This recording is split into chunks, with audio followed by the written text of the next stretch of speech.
A population parameter is frequently unknown. Thus, one of the basics of inferential statistics is estimation. There are two estimates that we can use in predicting a population parameter: point estimator and interval estimator. A point estimator uses sample data to produce a single value as an estimate for the unknown population parameter of interest. And confidence interval, on the other hand, produces a range of values that estimate the unknown population parameter. There are many population parameters beside mean and proportion. We have variance, standard deviation, range, and so on. But we will focus our discussion only on interval estimator of population mean and population proportion. Let us begin our discussion on interval estimation.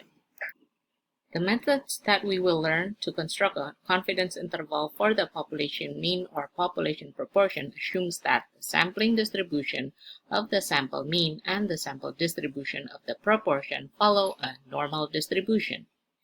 Recall that the sample mean follows a normal distribution when the underlying population is normally distributed.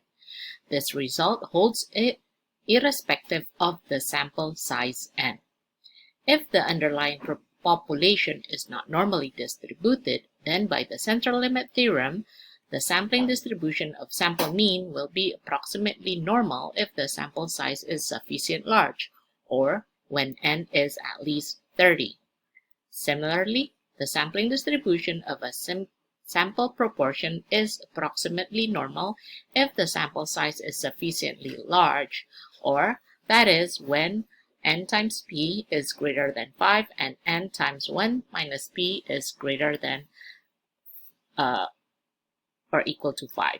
And remember that p here is the probability of the success event, or the population proportion. Let us start constructing a confidence interval and start with the confidence interval for population mean. When constructing the confidence interval for a population mean, there are two conditions: if the standard deviation population is known and if the standard deviation population is unknown. Frequently, when the population mean is unknown, the population standard deviation would also be unknown. However, there are instances where the population standard deviation is considered fairly stable and therefore can be determined from prior experience. In these cases, the population standard deviation is treated as known. The difference between the two, when standard deviation population is known or unknown, is when we would like to determine the confidence interval of the population mean. We use z-statistic. On the other hand, we use the t-statistic for the condition if the standard deviation population is unknown. We will discuss about this t-statistic in a separated video. Before we go further on the method of estimating an interval, let us understand first the term of confidence level, confidence coefficient, and significance level. For instance, we have a 95% confidence interval for the population mean. If we draw the confidence interval of the population mean in a normal probability distribution, this is how it will appear.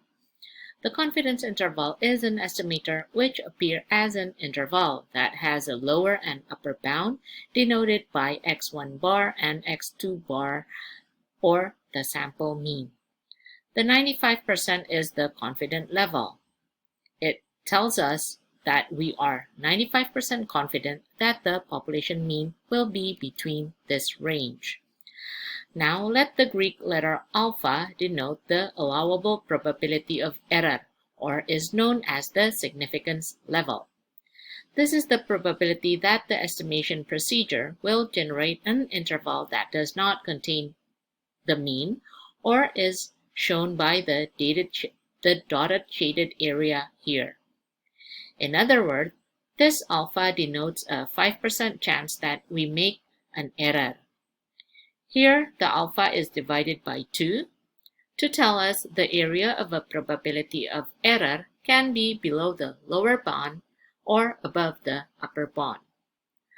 Thus, the probability of error alpha is related to the confidence coefficient and the confidence level as follows. The confidence coefficient is equal to 1 minus alpha, and the confidence level is just 100 times 1 minus alpha %.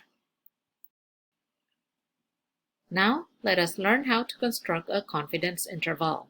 We start with confidence interval for population mean under the condition that the standard deviation of the population is known. Let us use the example of constructing a 95% confidence interval of a population mean.